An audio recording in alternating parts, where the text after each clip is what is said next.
ಸ್ವಾಗತ. ನಾನು ಸುಧಾಗೌಡ. ಕೇರಳ ಸರ್ಕಾರದಿಂದ ಮತ್ತೆ ಕಿತಾಪತಿ ಶುರುವಾಗಿದೆ. ಕರ್ನಾಟಕದಲ್ಲಿ ಕೇರಳ ರಾಜಕೀಯ ಇನ್ನೂ ಮುಗಿದಿಲ್ಲ. ಕೋಗಿಲು ಲೇಔಟ್ನ ಬಳಿಕ ಇದೀಗ ಕನ್ನಡ ಶಾಲೆಗಳ ಮೇಲೆ ಕೇರಳ ಕಣ್ಣು ಬಿದ್ದಿದೆ. ಕಾಸರಗೋಡಿನಲ್ಲಿ ಕನ್ನಡ ಮಲಯಾಳಂ ಕದನ ಶುರುವಾಗಿದೆ. ಕನ್ನಡ ನಾಡಿನಲ್ಲಿ ಕನ್ನಡಕ್ಕೆ ಜಾಗ ಇಲ್ಲ.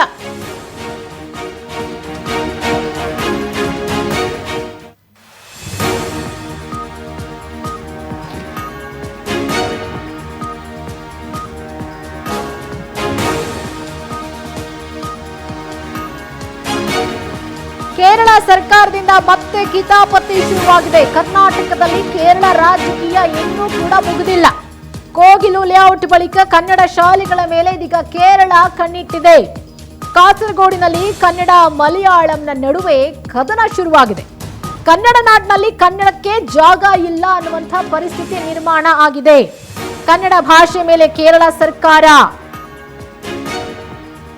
ತನ್ನ ಪ್ರಭಾವವನ್ನ ಬೀರ್ತಾ ಇದೆ. ಕನ್ನಡ ಭಾಷೆಯ ಮೇಲೆ ಕೇರಳ ಸರ್ಕಾರದ ಪ್ರಭಾವ ಹೆಚ್ಚಾಗಿದೆ. ಕನ್ನಡ ಭಾಷೆ ಸಂಹಾರಕ್ಕೆ ಕಾನೂನನ್ನ ತರ್ತಾ ಇದೆ ಕೇರಳ. ಇದು ಕೇರಳ ಸರ್ಕಾರದ ಮತ್ತೊಂದು ಕಿತಾಪತಿ. ಕೇರಳದ ಕನ್ನಡ ಮಾಧ್ಯಮ ಶಾಲೆಗಳಲ್ಲಿ ಮಲಯಾಳಂ ಹೇರಿಕೆಯ ಸುದ್ದಿ ಬರ್ತಾ ಇದೆ.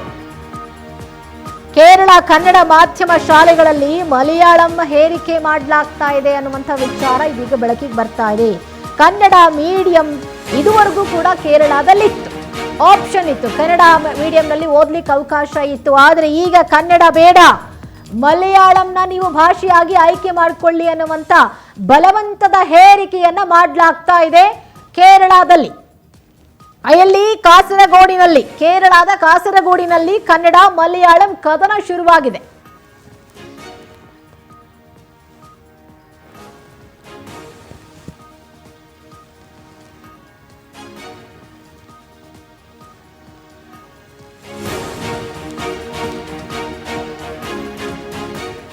ಕೇರಳ ಸರ್ಕಾರದಿಂದ ಮತ್ತೆ ಕಿತಾಪತಿ ಶುರುವಾಗಿದೆ. ಕರ್ನಾಟಕದಲ್ಲಿ ಕೇರಳ ರಾಜಕೀಯ ಇನ್ನೂ ಕೂಡ ಮುಗಿದಿಲ್ಲ.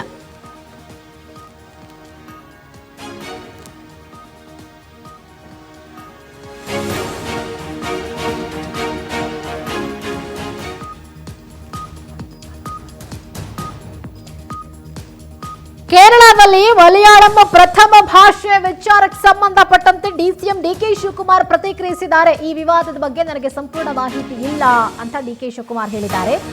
ನಾನು ಈ ವಿವಾದದ ಬಗ್ಗೆ ನೋಡಿಕೊಂಡು ಚರ್ಚೆ ಮಾಡ್ತೇನೆ. ಬೆಂಗಳೂರಿನಲ್ಲಿ ಡಿಸಿಎಂ ಡಿಕೆ ಶಿವಕುಮಾರ್ ಕೊಟ್ಟಿರುವಂತಹ ಹೇಳಿಕೆ.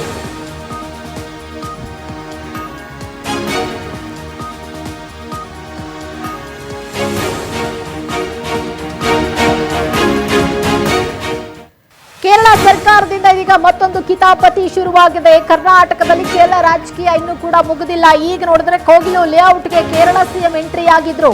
ಈ ವಿವಾದ ಇನ್ನೂ ಮುಗಿದಿಲ್ಲ. ಇದರ ಬೆನ್ನಲ್ಲೇ ಇದೀಗ ಮತ್ತೊಂದು ಕಿತಾಪತಿ ಶುರು ಮಾಡಿದೆ ಕೇರಳ. ಕಾಸರಗೋಡ್ನಲ್ಲಿ ಕನ್ನಡ ಮತ್ತೆ ಮಲಯಾಳಂ ನಡುವೆ ಕದನ ಶುರುವಾಗಿದೆ. ಕನ್ನಡ ಮೀಡಿಯಂ ಓದ್ತಾ ಇದ್ದಂಥ ಮಕ್ಕಳಿಗೆ ಇದೀಗ ಮಲಯಾಳಂ ಅನ್ನ ಓದಿ ಅನ್ನುವಂಥ ಒಂದು ಬಲವಂತದ ಹೇರಿಕೆಯನ್ನ ಮಾಡಲಾಗ್ತಾ ಇದೆ ಅನ್ನುವಂಥ ಒಂದು ಆರೋಪ ಕೇಳಿ ಬರ್ತಾ ಇದೆ, ಸುದ್ದಿ ಕೇಳಿ ಬರ್ತಾ ಇದೆ. ಇದಕ್ಕೆ ಡಿಸಿಎಂ ರಿಯಾಕ್ಟ್ ಮಾಡಿದ್ದಾರೆ. ನನಗೆ ಇದ್ರ ಬಗ್ಗೆ ಮಾಹಿತಿ ಇಲ್ಲ, ನಾನು ತಿಳ್ಕೊಂಡು ಮಾತನಾಡ್ತೀನಿ ಅಂತ.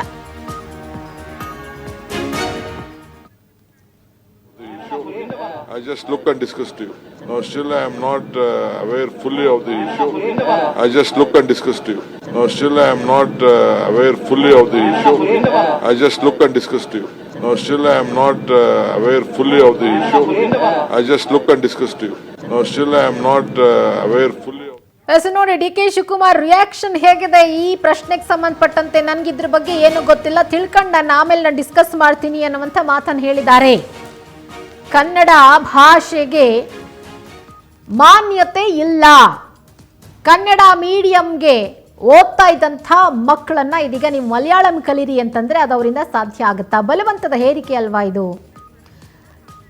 ಈ ಬಗ್ಗೆ ಗೃಹ ಸಚಿವರಾಗಿರುವಂತಹ ಪರಮೇಶ್ವರ್ ಅವರು ಕೂಡ ಮಾತನಾಡಿದ್ದಾರೆ. ಏನ್ ಮಾತನಾಡಿದ್ದಾರೆ ನೋಡೋಣ.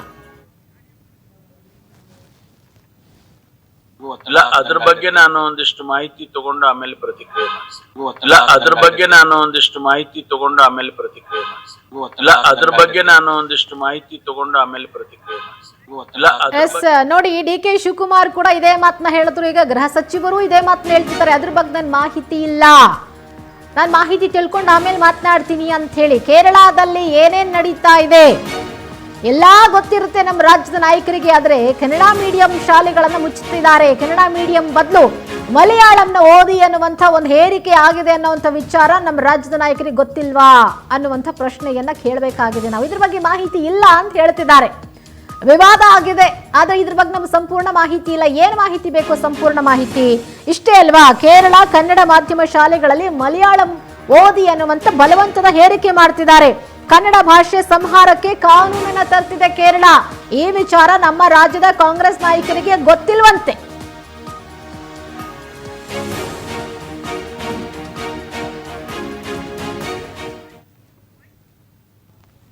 ಈ ಬಗ್ಗೆ ಮತ್ತಷ್ಟು ಡೀಟೇಲ್ಸ್ ಕೊಡ್ತಾರೆ ನಮ್ಮ ರಿಪೋರ್ಟರ್ ರೇಣುಕಾ, ದೂರವಾಣಿ ಸಂಪರ್ಕದಲ್ಲಿದ್ದಾರೆ. ಎಸ್ ರೇಣುಕಾ, ಕೇರಳದ ಕಿತಾಪತಿಗಳು ಒಂದಲ್ಲ ಒಂದು ನಡೀತಲೇ ಇರುತ್ತೆ. ಕೋಗಿಲು ಲೇಔಟ್ ನಲ್ಲಿ ಕಿತಾಪತಿಯಾದಂತ ಸಂದರ್ಭದಲ್ಲಿ ಇನ್ನೂ ಆ ವಿವಾದ ಮಾಸಿಲ್ಲ, ಆಗ್ಲೇ ಮತ್ತೊಂದು ಕಿತಾಪತಿ ಶುರು ಮಾಡಿರೋದು. ಸೊ ಏನು ಈ ವಿವಾದ? ನಿಜಕ್ಕೂ ಕಾಸರಗೋಡ್ನಲ್ಲಿ ಕನ್ನಡ ಮತ್ತೆ ಮಲಯಾಳಂನ ನಡುವೆ ಕದನ ಶುರುವಾಗಿದೆಯಾ? ಯಾವ ರೀತಿ ಕಾನೂನು ತರೋಕ್ ಹೊಟ್ಟಿದೆ ಕೇರಳ ಕನ್ನಡ ಭಾಷೆಗೆ ಸಂಬಂಧಪಟ್ಟಂತೆ?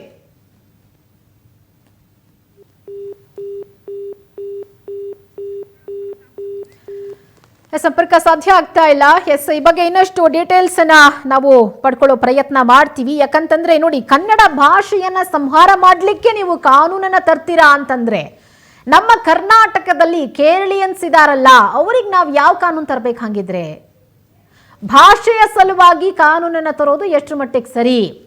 ಕನ್ನಡ ಭಾಷೆ ಇವತ್ತು ಎಲ್ಲ ದೇಶ ವಿದೇಶಗಳಲ್ಲೂ ಕೂಡ ಮಾತನಾಡ್ತಾರೆ. ಆ ಕನ್ನಡ ಭಾಷೆಗೆ ಇರುವಂಥ ಒಂದು ಖ್ಯಾತಿ ಏನು, ಕನ್ನಡ ಭಾಷೆಗೆ ಇರುವಂಥ ಒಂದು ಘನತೆ ಏನು? 8 ಜ್ಞಾನಪೀಠ ಪ್ರಶಸ್ತಿಗಳನ್ನು ಪಡ್ಕೊಂಡಿರುವಂಥ ನಮ್ಮ ಕನ್ನಡ ಭಾಷೆ, ಆ ಭಾಷೆಯ ಸಂಹಾರಕ್ಕೆ ಕೇರಳದಲ್ಲಿ ಕಾನೂನನ್ನು ತರ್ತಿದ್ದಾರೆ ಅಂತಂದ್ರೆ ಏನರ್ಥ? ಈ ವಿಚಾರ ನಮ್ಮ ರಾಜ್ಯದ ಕಾಂಗ್ರೆಸ್ ನಾಯಕರಿಗೆ, ಗೃಹ ಸಚಿವರಿಗೆ ಗೊತ್ತಿಲ್ಲ, DCM ಗೊತ್ತಿಲ್ಲ, CMನು ಕೇಳಬೇಕು ನಾವು, ಗೊತ್ತಿದೆಯೋ ಗೊತ್ತಿಲ್ವೋ ಅಂತ. ಆ ಕೇರಳದಲ್ಲಿ ನೀವು ಮಲಯಾಳಂನ ಪ್ರಥಮ ಭಾಷೆಯಾಗಿ ತಗೊಳ್ಬೇಕು, ಕನ್ನಡವನ್ನ ಪ್ರಥಮ ಭಾಷೆಯಾಗಿ ತಗೊಳ್ಬಾರದು ಅಂತ ಹೇಳಿ ಅಲ್ಲಿ ಒಂದು ವಿವಾದ ಎದ್ದಿದೆ. ಹಾಗಿದ್ರೆ ಕಾಸರಗೋಡ್ನಲ್ಲಿರುವಂತಹ ಕನ್ನಡಿಗರು ಇದ್ರ ಬಗ್ಗೆ ಆಕ್ರೋಶ ವ್ಯಕ್ತಪಡಿಸ್ತಾ ಇಲ್ವಾ? ಭಾಷೆ ಅಂದ್ರೆ ಎಲ್ಲವೂ ಒಂದೇ ಅಲ್ವಾ? ಕನ್ನಡ ಭಾಷೆಗೆ ಅದರದ್ದೇ ಆದಂಥ ಮಾನ್ಯತೆ ಇದೆ, ಮಲಯಾಳಂಗೆ ಅದರದ್ದೇ ಆದಂಥ ಮಾನ್ಯತೆ ಇದೆ. ನೀವು ಕನ್ನಡ ಭಾಷೆಯನ್ನ ಮಾತೃಭಾಷೆಯಾಗಿ ತೆಗೆದುಕೊಂಡಿರುವಂತಹ ವಿದ್ಯಾರ್ಥಿಗಳಿಗೆ ಮಲಯಾಳಂ ಓದಿ ಅಂತಂದ್ರೆ ಅದು ಹೆಂಗ್ ಸಾಧ್ಯ ಆಗುತ್ತೆ? ಮಲಯಾಳಂ ಮಾತನಾಡುವಂಥವ್ರಿಗೆ ಕನ್ನಡ ಮಾತಾಡಿ ಅಂದ್ರೆ ನಾಲ್ಗೆನೆ ಹೊರಳಲ್ಲ. ಕನ್ನಡ ಭಾಷೆ ಗೊತ್ತಿರುವಂಥವ್ರಿಗೆ, ಕನ್ನಡದವರಿಗೆ ಮಲಯಾಳಂ ಮಾತಾಡಿ ಅಂದ್ರೆ ನಾಲ್ಗೆ ಹೊರಳಲ್ಲ. ಇದು ಬಲವಂತದ ಹೇರಿಕೆ ಅಲ್ವಾ? ಯಾಕೆ ಕೇರಳ ಸರ್ಕಾರ ಈ ರೀತಿಯಾದಂಥ ಬಲವಂತದ ಹೇರಿಕೆಯನ್ನ ಅಲ್ಲಿ ಮಾಡ್ತಾ ಇದೆ?